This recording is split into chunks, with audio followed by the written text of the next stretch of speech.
ایک شخص نے اپنے کزن کو، اپنے چچا کے بیٹے کو، چچا زاد کو قتل کر دیا اور خود ہی اس کا مدعی بن کے حضرت موسیٰ کے پاس آیا کہ بتائیے جناب میرے اس بھائی کو کس نے قتل کیا ہے؟ حضرت موسیٰ نے ایک سادی سی بات کی، کیا فرمایا؟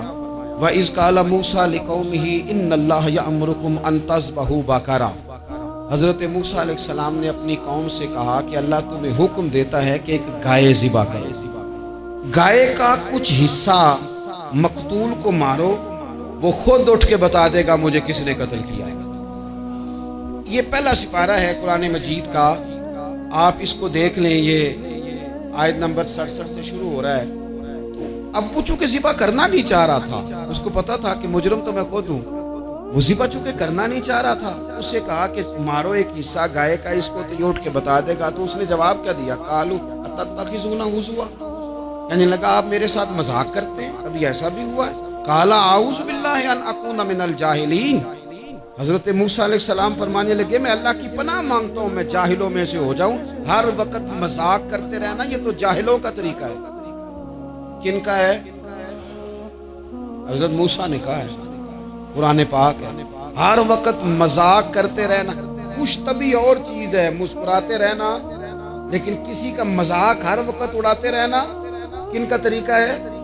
جاہلوں کا۔ جب کہا نہیں ذبح کرنی ہے تو اب ذرا دیکھیے، کرنا نہیں نہ چاہ رہے، قالوا ادع لنا ربک یبین لنا ما ہی، کہنے لگے اے موسیٰ پھر آپ نہ رب سے دعا کریں کہ وہ ذرا کھول کے بتائے وہ گائیں کس طرح کی ہو، ارادہ نہیں نہ ذبح کرنے، آپ دعا کریں۔ قال انہ یقول انہا بقرۃ لا فارض ولا بکر، فرمایا کہ رب کہتا ہے وہ گائے نہ بوڑھی ہو نہ زیادہ بچیا ہو، عوان بین ذالک، ان کے درمیان ہو، یعنی جوان گائے ہو۔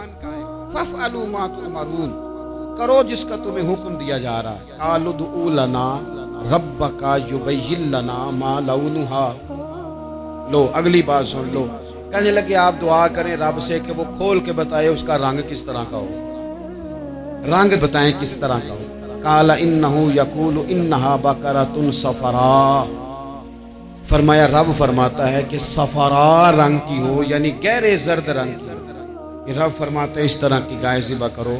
فاقع لونھا تسر الناظرین، اور جب کوئی اسے دیکھے تو اسے اچھا بھی لگے، آنکھوں کو اچھی لگے وہ گائے، اس طرح کی گائیں ذبح کرو۔ لو اتنی باتیں بتا دی۔ قالوا ادع لنا ربک یبین لنا ما ہی، کہنے لگے نہیں آپ پھر دعا کریں اللہ ذرا کھول کے بتائے گائیں کس طرح کی ہو۔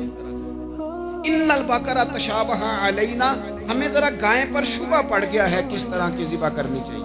وَإِنَّا انشاءاللہ لمہتدون، اگر اللہ نے چاہا تو ضرور ہم ہدایت پا جائیں گے۔ پھر اللہ تعالیٰ نے فرمایا کہ قال انہ یقول انہا بقرۃ لا ذلول تثیر الارض، گائیں اس طرح کی ہو کہ وہ کبھی کھیتی میں نہ چلائی گئی ہو، یعنی اس کو کبھی کام نہ اس سے لیا گیا ہو۔ بیل کو لوگ لگاتے تھے نا، جو کام آج ٹریکٹر سے لیا جاتا ہے وہ گائے بیل سے لیا جاتا تھا، تو وہ کھیتی باڑی کے کام نہ اس کو لگایا گیا ہو۔ ولا تسقی الحرث، اور نہ اس سے پانی نکالا گیا ہو، نہ کھیت چلانے ہل چلانے میں لگائی گئی ہو، اور وہ جو کنواں ہوتا تھا جس کے گرد گائیں گھومتی تھی، تو کہا وہ بھی کام اس نے نہ کیا ہو گائے نے۔ مسلمۃ لا شیۃ فیہا، وہ ہر عیب سے پاک ہونی چاہیے۔ قالوا الآن جئت بالحق، اب کہنے لگے اب آپ صحیح بات لے کے آئے، اب سوال ختم ہو گئے نا، کہنے لگے اب آپ بات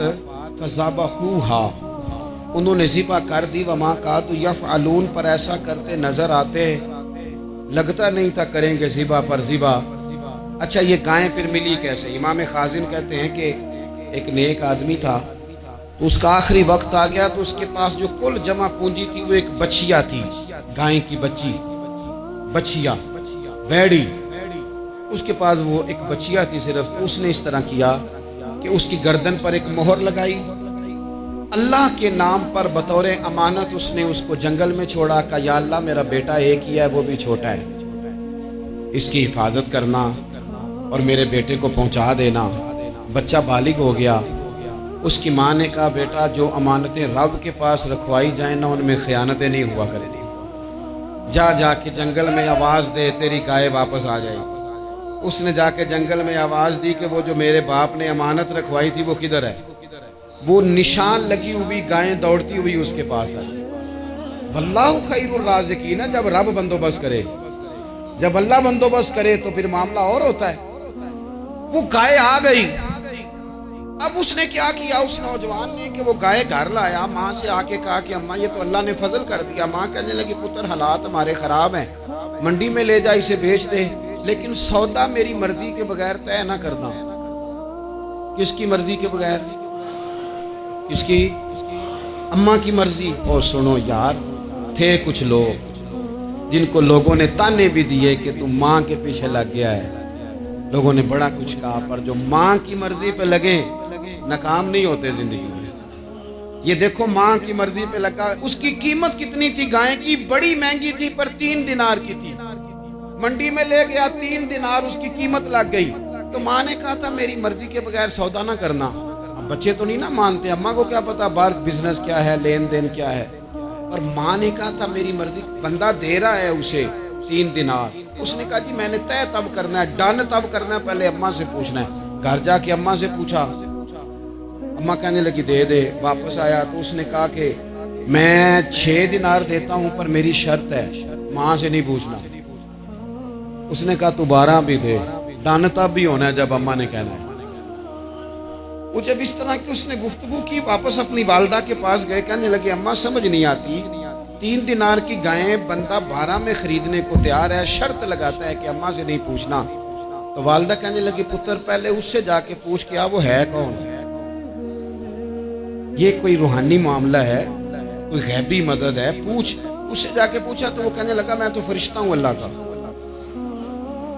تو نے گائیں بیچنی نہیں، اس لیے کہ تیرا باپ بھی نیک ہے، تیری ماں بھی نیک ہے، رب تیرے رزق میں برکت پیدا فرمانا چاہتا ہے۔ ماں باپ نیک ہونا، رزق میں برکت ہو جاتی ہے۔ ماں باپ نیک ہو، ان کی صالحیت کا اثر پہنچتا ہے بچوں تک۔ رزق حلال کما کے لانے والے ہوں تو گھر میں برکت ہوتی ہے۔ جا کے کہا کہ تیرے ماں باپ نیک تھے، اسے نہ بیچنا گائے کو، تو کیا کریں؟ کہنے لگے بنی اسرائیل والے سوال کر کر کے خود مشکل میں آ گئے۔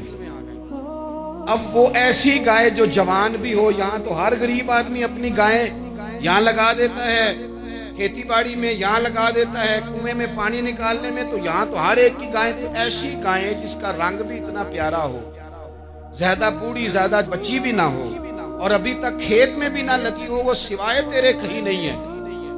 اس نے کہا چل پھر مہربانی کر بتا میں کتنے کو دوں گائیں، اگر وہ آ جائیں تو کتنے کو بیچنی ہے؟ اسے کہنا کوئی نہیں، ریٹ تو زیادہ کرنا ہی نہیں، ان سے کہنا گائے کے اندر سے گوشت نکال دیں اور جتنا گوشت ہے اتنے پیسے بھر دیں، اس کی کھلڑی بھر دیں۔ اب وہ بنی اسرائیل والے ڈھونڈتے پہنچ گئے، کہا جناب گائیں 3 دینار کیا 6 لے لو۔ اس نے کہا نہ بھائی، ذبح کروں گا، گوشت نکالوں گا، جتنا وزن گوشت کا اتنے پیسے بھرو گے کھال میں تو پھر گائے تمہیں ملے گی۔